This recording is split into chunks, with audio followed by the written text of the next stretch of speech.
Hello, and welcome to the Sound Up Seattle podcast, your one-stop shop for all things Seattle and Washington sports. I'm your host, Tyler Cartwright, joined as always by my co-host, John Carey. And we are here today with a little bit of lagginess from both of your boys, but it's fine. We can still hear each other. We can still talk. This is a podcast. So today we are going to talk all things Mariners, a little bit of college basketball because it is what we do here. We love college basketball. We don't have that in Seattle, so we got to talk about it at some point. So we got those two things to do. John, anything to say before we get started? No. Excited to get into baseball for the first time really this year. But other than that, lots to discuss. Yeah. All right. Well, as always, some Coyote Picnic.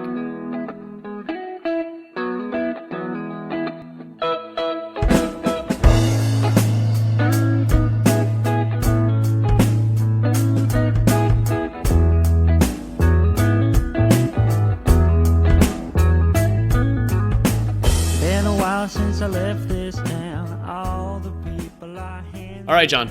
So, Mariners season. Last week, Mariners season started on Thursday. They go 2-2 against the Athletics, and they go 1-2 against the Tigers. Both those teams kind of middling in terms of where we expect them to be in the league. But I just want to talk about your reactions to that kind of first week of gameplay and kind of what we've seen for the Mariners so far. It's a discouraging start, I think is fair to say. Neither of these teams are necessarily true bottom feeders. Both projected to get over 70 wins. Detroit's actually more of a peer in terms of projected wins for the 2025 season with the Mariners. But the A's are still a team that, between them and the Angels are the dregs of this division. And, if you want to win or compete in the AL West, you got to, be able to win those games. So I do think, starting out 3-4, lots to talk about, but I think the pitching has been very encouraging overall, largely. And to start out 3-4 with the pitching that we've had, I think is discouraging and may prove some of our preseason concerns valid.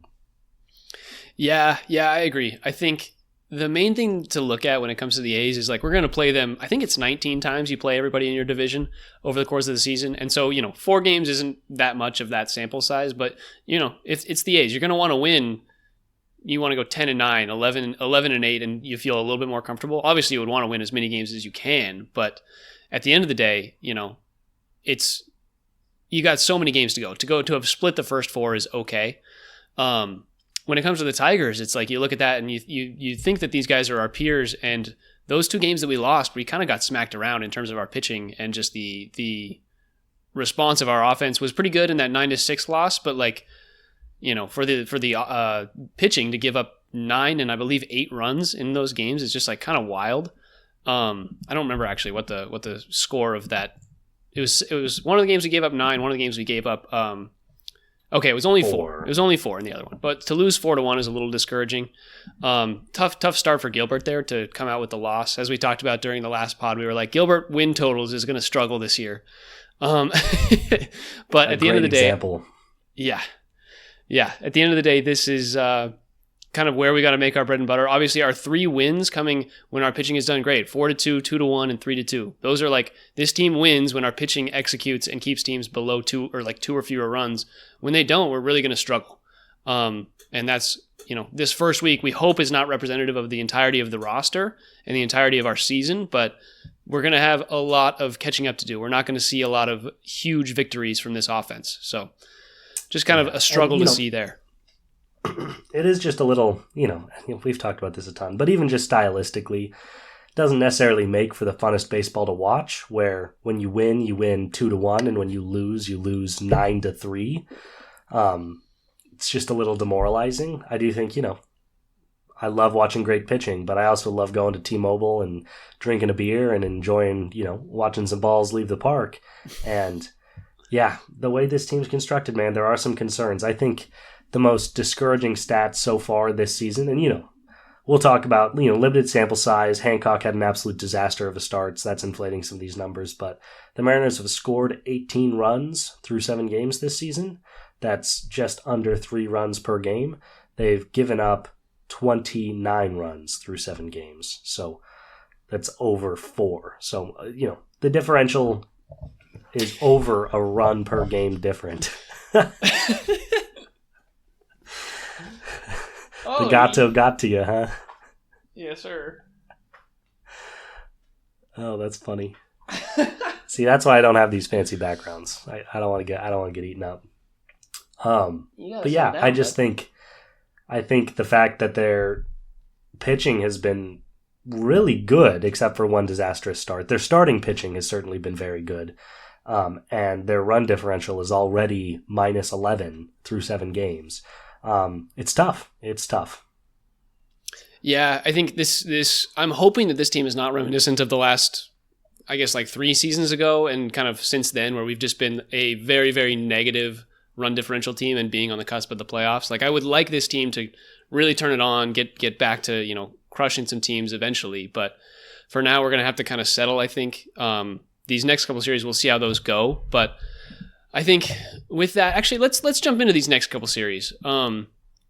So up next, today's their off day. We're recording this on Thursday. Up next, they've got San Francisco, and then they've got Houston at home. How are you feeling going into those 2 series?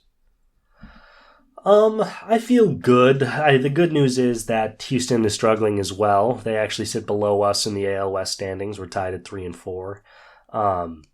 So it's nice that they aren't gangbusters out of the gate. Obviously, them and the Rangers will be our biggest competition. So a good time for us to face each other and see if, bless me, both franchises can kind of get back on track for the start of this year. But I would like to see something. I think these 2 series should be more competitive than I was expecting the first 2 to be. So if we go, 2 and 4 over the next 6, that will start to put a sour taste in my mouth. It's far too early to be, waving white flags, but I like to get out to a fast start. Why get out to a slow start when you can get out to a fast start? That's what I always say. Yeah, these next 2 games, sorry, the cat is freaking me out now. These next 2 games, we've got Verlander coming in and Robbie Ray on his return to the Mariners and team, or I guess it's at San Francisco, but Robbie Ray in his return to playing against his former team. I don't think San Francisco is going to be I think they're like on the level of the Athletics when it comes to this season. Like they're not that strong of a team. I think they're kind of in that realm of Detroit, the A's, the Mariners. Like we're all together there. And Houston, like this first series against them is what I really hope is going to set the tone for the Mariners season going forward of like, hey, the Mariners either can have Houston's number or Houston can kind of still have the Mariners number. And last year they had a really good like total season-long series against Houston in terms of their win-loss ratio. So I'm hoping we can continue that. But I think these next 6 games are going to kind of define the pace of this team. If we can go 4-2, get back to above 500 and, come out with 2 series wins, that would be awesome. So that's kind of what I'm hoping for going into this next week. We will see if that can happen. But, I think this team just needs to kick it into gear a little bit. Yeah. A shout out to the Giants. I hear what you're saying, and in terms of season projections, that's certainly the case. But 5-1 on the early year. The National League West is certainly holding up its end of the bargain in terms of being the most stacked, or I should say top-heavy division in baseball. For sure. Yeah. Just an interesting start, man. I guess let's talk some individual performances. Looking ahead, staying optimistic. 2 series in, this happens. But when you're looking at individual performances, I think the picture becomes a little more clear. We want to reintroduce one of our favorite segments from last year. I actually forgot that we were doing this until Tyler reminded me. But Floating and Floundering, where we each pick 1 floater and 1 flounderer on this Mariners team from the previous year. Obviously, somebody who has done really well in the last week and somebody who's done poorly.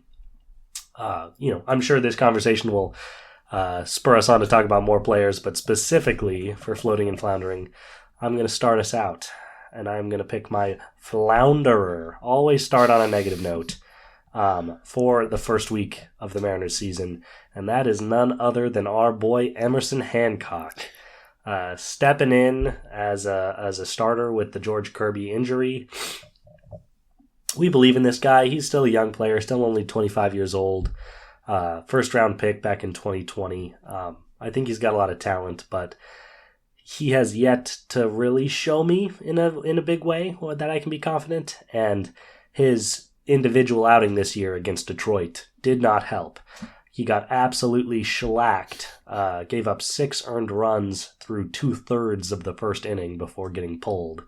If you're wondering how that 9-run abomination came to be, look no further than less than 1 inning of our starting pitching. He is currently sitting at an 81 ERA. Not 8.1, 81.0. It's a tough start to the year. It's going to take him a long time to get that hopefully pulled down below double figures. Yeah, probably. I haven't paid attention to every single game in the broader MLB, but I imagine the single worst pitching performance by a starter so far this year. 81 ERA is pretty tough to beat.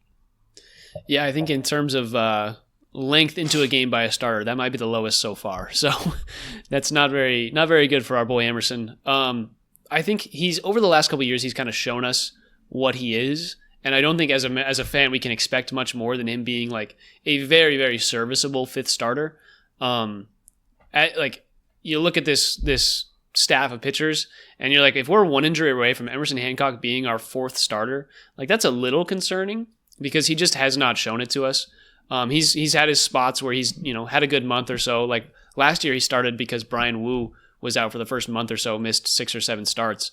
And Emerson was serviceable in that 5th spot, though. It was like if he has to step it up, be our 4th pitcher, and, Logan Evans has to come in and be that number 5 starter, it's like we are in a terrible spot. And so we're really looking at that. We're like, man, we cannot wait for George Kirby to come back. Emerson is, like I said, just like a really good 5th starter, really good backup starter to have the capacity to pull up from AAA or whatever it is. But right now he's just, that first start really did not have him shine. And so that's definitely makes sense that he would be the flounderer. It did not. Yeah, and just worth noting, he is our 6th guy. This is kind of, in a way, it's the perfect role for him where, when Kirby's in, we have our 5. Emerson comes in when we have 1 injury. And if we have, 2 injuries in our starting 5, any team's in trouble with that sort of, injury luck. So just a mess today. No this big surprises this podcast is all over the place. Just as that. Call it. Pull the plug. But yeah, he is definitely my flounder for the week. So are you going to go positive or are you going to hop on the negativity train? I've got 2 positive guys, so I'm going to go with a floater. And let's go to the hitting side of things. And I want to talk about our boy, Randy Arozarena. Randy, so far, 23 at-bats, 4 hits is not amazing, an average of 174. But of those 4 hits, 2 of them have been doubles, 2 of them have been home runs. Those are all extra base hits. He's also walked 5 times to 8 strikeouts. Like that's a good strikeout to walk ratio, all things considered. He's on base of 321 with those walks, a slugging of 522. Like all these numbers are looking great once he levels out and gets into that mode of like, hey, I can hit singles to the right center gap, oppo. He can do more. I think he's just in a really good spot here, and he's showing that like that pure power that we talked about when we acquired him, like will play in the kind of colder months at T-Mobile. Like he's showing his value here for this team as the righty power bat that I feel like Julio has kind of struggled to be, and Cal has been on the left side of the plate. So Randy is really, I've really been enjoying what he's done over the last week. Yeah, it cannot be overstated. There's not a bigger batting average guy who watches baseball than yours truly. And he's only batting 174, and I don't care. I've been super, super pleased with his start.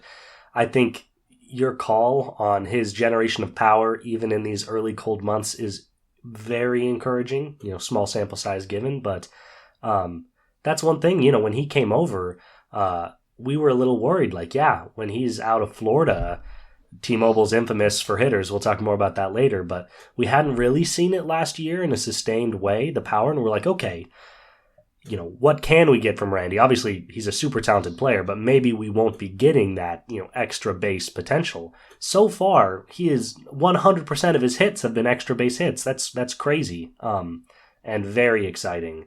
5 walks as well, which is great to see from him. But yeah, love it. Great start for Randy Arozarena. Yeah. And I think one other thing to touch on with the walks, and it's not even necessarily Randy on his own, but like this team has actually walked a lot. They're already at 29 walks. Julio has 5, a guy who we've constantly been concerned about his, strikeout to walk ratio and the number of strikeouts compared to walks, all that stuff. You got Ryan Bliss has already walked 3 times. JP's walked 5 times. Cal's walked 4 times. Like these are guys that really wanted to cut down their strikeouts, increase their walk ratio, and just like be more of an on-base threat when they have, kind of in Cal's sense, like they're just such a power threat that they also want to be able to get on base. And Cal's struggled with that previously. So it's like these are guys, JP is a guy who we've always expected to get on base through walking and everything like that. But it's just been really good in terms of that kind of top of the order is willing to take those walks. And yeah, you want them to do damage, but you also just like need people on base. And I think that is the philosophy of the Dan Wilson and just kind of like old school, like, hey, get on base, keep everybody moving, push the train along, and it works. Eventually, we will score more runs than we have. We're just trying to manufacture them right now, and it can be a little tough, but I think the team is going to come together and really capitalize as we go.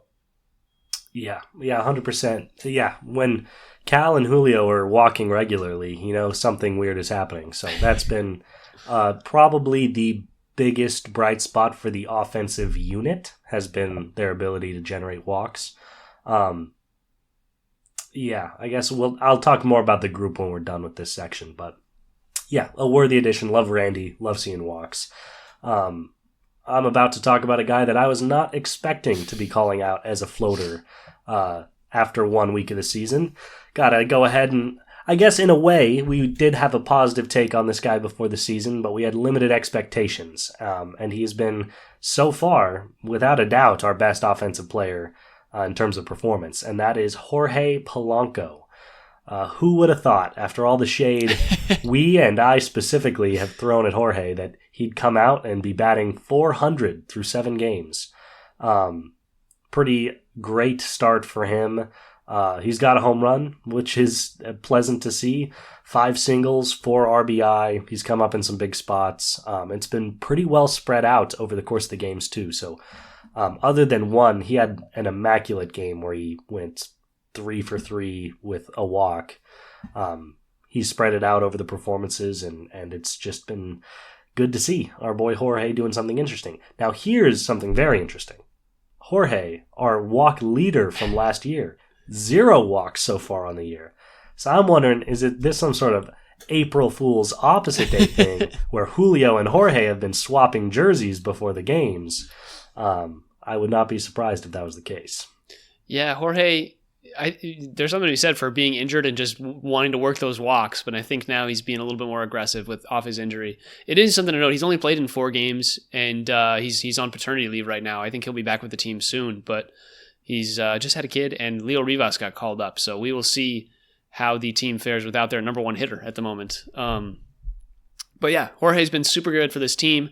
Obviously playing third base, swapping in with Donovan Solano as needed, and right now it's very needed with Dylan Moore and Donovan Solano kind of alternating. But that's not just a flounder that I could talk about is Donovan Solano, but I don't want to talk about him today.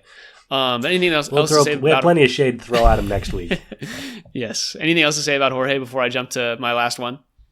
Yeah, that's just funny. I was thinking about Solano earlier. I can't believe we missed him for this section. He's a classic candidate, but no, we'll save the shade for Donovan for 1 week. Yeah. For him, it needs to be a 2-week period. Hitting a T-Mobile for the first time. Agreed. So my other floater is none other than our boy, our Cy Young contender in the main one. I guess we have 4 or 5 of those that could actually be part of the contending group. But Logan Gilbert, 2 starts, 1 quality start, and 1 loss, of course, as great Mariners pitchers do. His 1 non-quality start was 5 innings of 1-run baseball. He just threw too many pitches and got pulled. But our man threw 12 innings, has 18 strikeouts, 1 walk. He's given up 1 home run, 4 earned runs. Strikeout to walk ratio that computes to 13 point or not strikeout to walk. Strikeouts per 9 is 13.5. We've seen this guy have really good strikeout stuff, and he's just shown that he's kind of improved it over the course of this offseason. And coming in, he's just like raring to go. He's been good from the start, and that's great to see for this team. Logan is just a guy that we know is going to be great. We know the Mariners want him on their team just for the next 10 years if they can. So it's just exciting. He's got a whip at .67. Like all these great numbers that you see over the course of a season that we get excited about. He's just continued it. Like last year he was great. This year he's been great so far. Got to shout him out. Yeah, definitely. Obviously, one of two guys with 2 starts. Him and Castillo have both been pretty sharp in their 2 outings, but 18 strikeouts through 2 games with only 1 walk and 1 home run allowed is pretty outstanding work for one of the Cy Young favorites. I just wanted to take a minute here to just kind of acknowledge the starting pitching staff. Once again, if we put Emerson Hancock aside because his numbers break my computer, every single one of our other 4 pitchers has a ERA under 5, which, through 2 outings. Bryce Miller is at 4.76, but Castillo, Gilbert, and Wu are all at 3 or under. The rest of the 4 guys have a FIP and FIP under 5, and all 4 of those guys also have a WHIP under 1.5. So it's been good work for our starting rotation. No surprise when it's arguably the best in professional baseball, but it's just worth noting again that if you're looking for the problem, do not look to the bullpen because our guys can throw.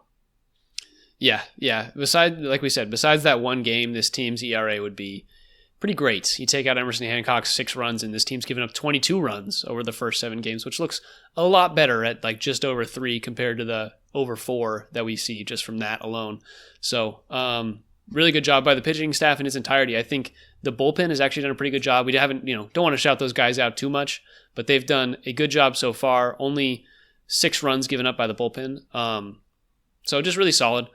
Munoz 3 for 3 on saves. Yeah, Munoz has been great. He's going to get all the saves that he can, obviously, with this low run scoring team. Every single win he's gotten a save on. So good for our guy. Good for our bet that we have 26 saves on the season. So you know how we're on that. Great start. Yeah, other than that, I think around baseball, things have been lightly going a little crazy. I think, the Dodgers being 8-0, the Braves being 0-7, just like the entirety of baseball is crazy. The torpedo bat stuff, we haven't even talked about that, and I don't think we need to a ton, but just like baseball has picked up a lot of steam, I think, over the course of this last week or so with the Yankees first series and their like 15 home runs, that kind of stuff, where baseball is doing a good job of optimizing its publicity in a way that I don't think we've seen from them in a while, which I just want to shout them out. They're doing a good job. They're trying to get fans back into the sport, and this is a good way to do it. And especially with opening day in the first week or so, like you got to get people's attention early, otherwise it's hard for them to jump in. So I just want to shout that out. Yep, definitely worth shouting out. I guess last note for me on the Mariners, we talked kind of about the pitching staff as a whole, and I just wanted to look back at these bats briefly and just, it's been a rough start. They've had rough starts before. A lot of these numbers are going to come up. You can go ahead and expect Jorge Polanco's numbers to drop. But I'm not sure anybody else in our starting 10 is going to move down when it comes to batting average. I think all of them should be aimed upwards in the coming weeks. So the fact that there were 3 and 4 with the offensive performances we've had is maybe a sign for some positivity. There's going to be some positive regression in that direction. But it has been very tough. Of guys that have played for the Mariners with over 10 plate appearances, guys with a 2 next to their batting average or better, there's 3 of them. It's Polanco at hitting 400, Robles is hitting 214, and Dylan Moore is hitting 375. He's actually had a pretty good start. Shout out Dylan Moore. Everybody else on this team has either a 1 or a 0 following the decimal when it comes to their batting average. So a lot of room for improvement is the positive note, but I'm going to want to see that improvement sooner than later. Yeah, the I guess positive regression for the entire team is likely to come sometime soon. But they're just a tough watch, man. The Mariners are a tough watch sometimes, and it's a team that the Seattle fans and we all love, but it can be tough to root for them when they're playing like this and hitting like this. But we still gotta hold out for our boys and our pitching staff. So this is why I wait till May before I go to games, man. I'm not spending $20 on a beer to watch guys go 1 for 10.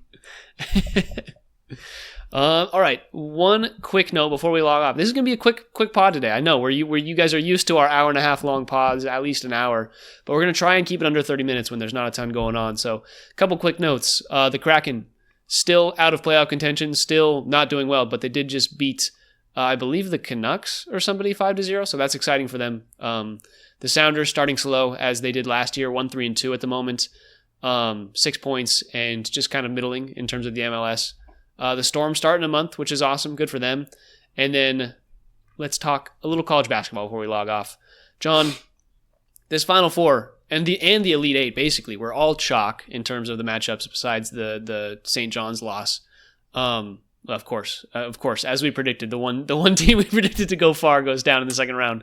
Just to clarify, every 1 seed and 3 of the 4 2 seeds made the Elite Eight. The 8th team was a 3 seed from the region where we picked our national champion. So, shame on us, I guess, is the lesson there.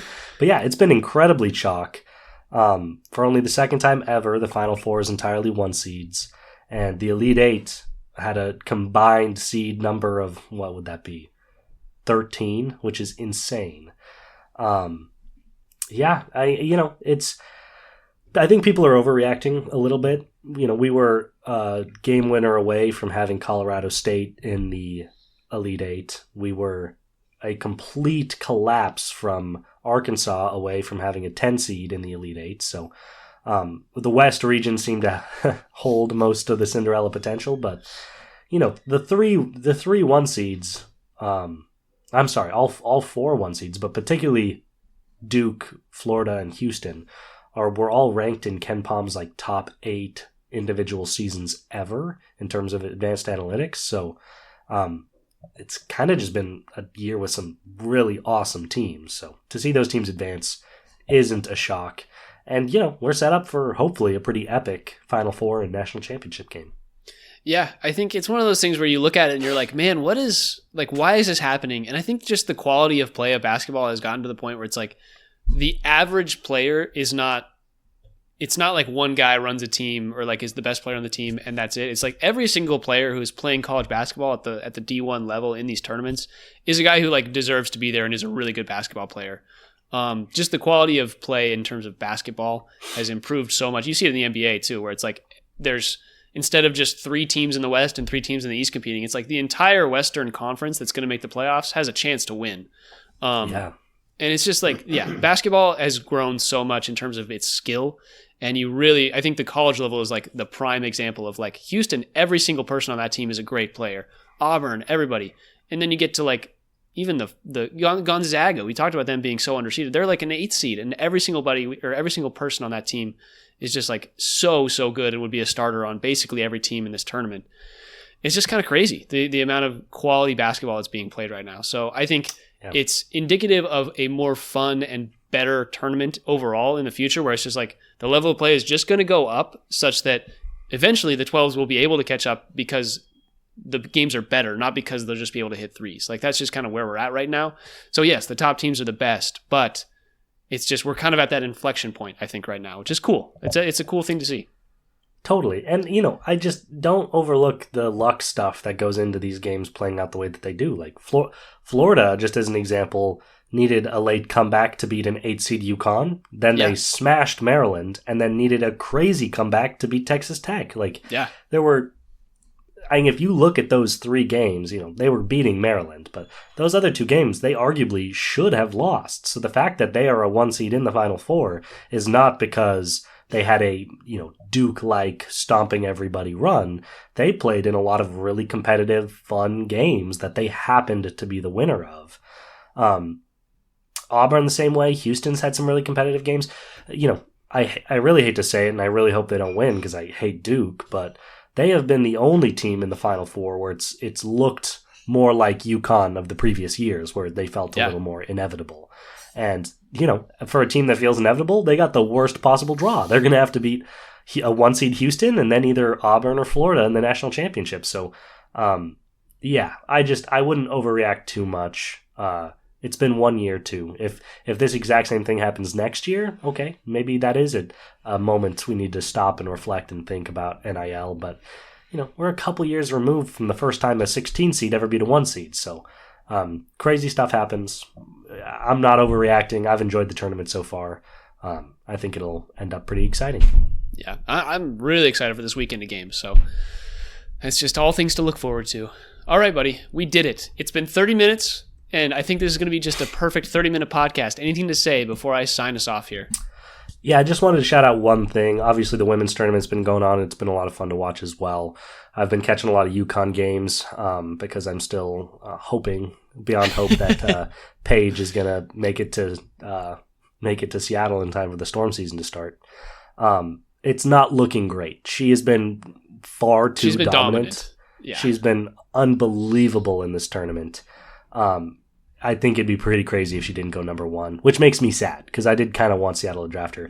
The good news is that means Seattle's probably going to get Kiki, who has also looked really good on USC. When Juju went down, she stepped in and had a monster game. So encouraging, but a little bit of a bummer to not have a more of a chance of potentially getting Paige. Yeah, she has really solidified herself as that number one pick. I don't think there's going to be any surprise. The real shocker would be if she fell to 2, but yeah, there's a lot of good players in women's college basketball right now that are just going to be keep coming up, and women's basketball is just going to keep growing from that. So that's really cool for them. All right, for John Carey, I'm Tyler Cartwright. This has been the Sound Up Seattle podcast. If you enjoyed this episode of Sound Up Seattle, please feel free to give us a follow on Spotify, Apple Podcasts, wherever you're listening to this. You can also find us on YouTube. You can see our beautiful, gorgeous faces and check us out. Hit that subscribe button. Turn on alerts so you get notified when we do release these pods. It's going to be Wednesday or Thursdays, usually in the morning. John went to his lovely family member's recital yesterday, so we had to postpone for one day. Sorry, guys. Deal with it. Other than that, you can find us, or you can email us your questions, comments, or concerns at soundupseattle@gmail.com. You can find me, Tyler, at TyCart50, everywhere it's important, and you can find John. Rewatching Andor. That show slaps. Dude. Gotta so rewatch season 1 and in prep for the season 2 release coming out in a couple weeks here. And yeah, it's really good. I was wondering if I'd enjoy it as much the second time through, and I have. So if you haven't watched it, give it a watch. Yeah, you guys should watch Andor. Dude, Daredevil. Have you been watching Daredevil at all? This is just a full side note. I've heard good things though. It's been fun. It's people are going to be mad at me for saying it's been decent, but it's been just like a fun Marvel show that we haven't had in a while, where it's just like a little bit of there's a little bit of vulgarity to it, which is nice. Yeah, fuck the haters. With all that being said, at this point, there's only one team to root for. Let's go, Nerds. I'm actually gonna say go Houston. I really want to see Duke win.